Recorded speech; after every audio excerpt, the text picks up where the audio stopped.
From the 6++ studio that is my room, I'm Edward Fawcett. This week we're looking at the Week 4 results from the Square-based online tournament. We've got a usual weather report, and then we've got a new sports broadcaster. Fair word of warning, we did poach him from the National League. For those of you who aren't interested in English football, that basically means he's commentating on the games that you could be playing in.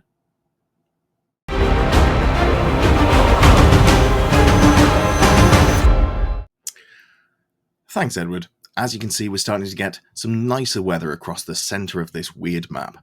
We've got a lot of sun, particularly towards the coastline and some of the mountains as well. However, we do still have some severe weather now up in the north, and also, again, in the sewers under our feet. Slightly concerning. More on that at 5. First of all, we have got the Beastmen are looking really solid. They've got a 67% win rate this week. That means they've got 2 whole wins. That's great. I said last week, nobody goes 0-3 2 weeks in a row, 3 weeks in a row. So nice to see the Bretonian players have a little bit more luck here. Big fan of that. Overall, looking like a 33% win rate. Across the 12 games, they've won 4. Starting to get enough numbers that while I wouldn't say anything that we're seeing here is statistically relevant, it is interesting to see it sort of shape out. Numbers are starting to sort of even out into the centre a little bit more, become a little bit more average, as you might expect, as you've got a larger sample size. Then we're moving on to the Bretonians. And Bretonians, interestingly, 36% win rate this week and 36% win rate overall. Not what I expected. I will say, though, they're not looking too shabby. They did get 3 draws this week as well. Weird amount of draws I'm noticing from the Bretonian games in the Square-based online tournament. If you're a Bretonian player, is that the sort of experience that you've been having? I haven't found that in any of my games against Bretonians, but if you do find that to be the case, let me know. I am interested to hear if maybe that's just a factor of the army. Maybe we see a lot more draws with Bretonians for some reason. Moving on to Chaos Dwarves. We have lost a Chaos Dwarf player, so we're now down to just the 3 of them, and they are rocking a 33% win rate for this week and a 38% win rate for the overall. This is lower than you'd expect, I think, for Chaos Dwarves. They're, I think, a fairly solid army, but maybe not quite dealing well with the amount of shooting we're seeing in the Square-based event. Something to talk about down the line, I think, because Square-based has turned into more of a shooting event than I was expecting. So, interesting to see how the Chaos Dwarves are doing. Then we are moving on to the Demons, and now Demons, I have been telling you, they're the best army in the game. Well, that's out the window. They're terrible. Nobody should play them. 0% win rate. 2 whole players couldn't get a win between them, and I think we all know that's statistically relevant. 63% win rate over the course of the event, 5 wins out of 8. That looks pretty solid. I think this is a case of 2 good players doing pretty well at an event over anything else, but I'd love to be proved wrong. Demon players, show me what you got. It's a fun army. Moving on, we've got the Dwarves, and now Dwarves are another army that are struggling. They're down to a 33% win rate and a 38% win rate overall. That number does get a little bit better when you factor in draws. Dwarves are getting quite a lot of draws, but they're still struggling to convert into a solid win rate, which is hopefully the Arcane Journal coming out in a couple of weeks' time will give them an energizing boost, and we'll see something, and we don't just see lots of gun lines that mow us down like Empire 2.0. Speaking of Empire, they've had a second bad week. I didn't even remember to put them in the video last week. That's how poorly they did. I think they went 1-8 last week. This week, it's something like 2-7, 2-6. So 25% win rate. But looking, having a really strong start. The first 2 weeks looked really solid. And they've been blown out of the water twice in a row, which is interesting. Not what I expected, because I've come to respect that Empire gun line a lot. After that, we have got an army that isn't getting blown out of the water. Again, a smaller sample size, only 4 players for High Elves, but they are looking pretty solid. I'm really impressed. Again, they've won 2 games, they've lost 1, they've drawn 1. So while it's only a 50% win rate, 75% undefeated. Again, looking really solid. 59% win rate if you factor in the undefeateds. I think if you factor in draws, they might have only lost 3 games over the course of the event, but I'd have to double check that one. High Elves looking really good, so maybe an army that I need to give more respect to.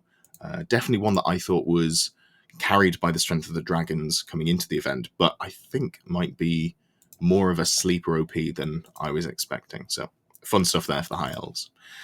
Speaking of things that aren't looking OP, Lizardmen. Lizardmen have, again, only won 1 game out of 3. I think this is a small sample size problem more than anything else. It's difficult when you're looking at small sample sizes with the small number of players. They're looking at 42% win rate overall. I would expect maybe to see Lizards in the, low to mid 40s overall, so maybe that's about where they should be sat, but we'll continue to track them as we move on. Tomb Kings. Now, the Tomb Kings, they look like they've had a bad week. 40% win rate, taking them to a 45% win rate overall. The stats don't really reflect how they did this week, I think. So, if you go to the sunny desert, it might only say it's 40 degrees, but it actually feels like it's 80 degrees because there's very little wind. And in this analogy, the wind is losses. They drew 4 times.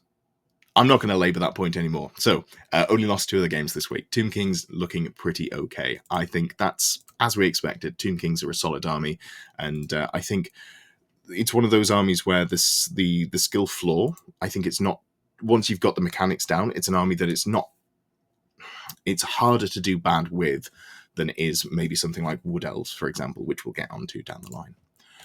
Then we've got the Orcs and Goblins. Orcs and Goblins are really running away with this event. There are some armies that are not doing quite as well. Some players who are not doing quite as well. Sorry. But if you look at the overall, they've got a really solid win rate. 6 out of the 10 players won this week. 1 of, got a draw. So only 3 losses for Orcs and Goblins this week. Overall, 52% win rate. If you take out the Armies of Renown, those figures jump up a good, 5-10%, looking really solid. Maybe the Army of Renowns are fun, but not the way that people should be playing, and we should just lean more on the Fanatics, because Fanatics are pretty good. Something to consider for me anyway, because I've got a fairly large collection of Orcs and Goblins at this point. Speaking of things I'd like to collect, Ogres, they have got some wins. They're back on the board. Just like the Beastmen, I did tell you, nobody goes 0-3 3 weeks in a row. So, huge fan of that. We're starting to get some more wins for the Ogre players. That puts them at a 25% win rate, which is not amazing, but there's still time to claw it back. I think, again, this is an army that's the victim of having a small sample size and maybe some bad matchups. Because I think, while they're not necessarily one of the stronger armies, they're also not a faction that's 25% win rate. I would have put them higher than that for sure. Things that I wouldn't put higher than 25%. It's Skaven. It is disastrous. Unfortunately, this week there was, I think, 1 loss and 1 game not played. Whether the Skaven's opponent did drop out that week, I'm not 100% sure. But we are looking at only a single game won across 8 potential games there. So not looking great for the Skaven, but that just makes me want to play them more, because why do well with a good faction when you could do well with an underdog? Vampire counts. Speaking of things that aren't underdogs, they are absolutely screaming their way to victory. 83% win rate. This week they have gone 5-1, and overall that puts them at 56%. They had 1 week where they just completely shit the bed. They went, I think, 1-6 that week. And so starting to claw that back. But 56% win rate, that's probably the sort of spot that I'd put vampire counts in, sort of high 50s, maybe verging into low 60s. Very solid book. Even without the screams, there's a lot of really good unit sheets there as well. Another army that I expect to be doing well is the Warriors of Chaos. They had a really poor week last week, but this time they are back on top with another 83%. That's 5 wins and a loss. And they are 62% win rate overall. Interesting stuff there. At some point I need to go through and track the win rate of the armies that are playing with dragons as opposed to the ones that are playing without. I think that would be an interesting metric. If I get a chance, I will do that. Probably after week 6. That's probably a good time to do that instead of messing around almost before the end of the event. And finally, speaking of messing around, we've got some Wood Elves. Wood Elves, only 6 players, then 2 wins, 4 losses this week, taking them to a 46% win rate. I think this is an example of an army that's very, very good, but with a very high skill cap. I think it's an army where things can go wrong quite quickly, but if you know how to play it and you play it well, you will do well with this faction. They are still my number 1 pick for the army that might win the event, but we are looking at a couple of other factions that could possibly win. Now, as promised, I will pass you over to the sports commentator of the previous National League, Edward. Thank you, Edward. Yes, we have got some games here. This week we did have 5 games from undefeated players, 10 players in total, and of course there can only be one winner or loser. So, Wood Elves 14, Tomb Kings 6, Bretonnian Errantry Crusade 17, Demons of Chaos 3, Warriors of Chaos 16, Dwarves 4, Orcs and Goblin Tribes 14, Empire of Man 6, Tomb Kings 10, High Elves 10. I don't even know if we still have sports results relayed like that, or maybe that was just a holdover from the late 90s, early 2000s, but it was a thing. You'll have to just trust me on that. So just to give some quick context to those results that were read out, Wood Elves 14, Tomb King 6, fairly strong victory for the Wood Elves there. Like I say, really big fan of how the Wood Elves are doing. I think it's a good matchup for them. Obviously, there's a lot of Pillars of Fire in that list if you want to have a look at it. Last week I did go through the 10 undefeated lists that I'm talking about now.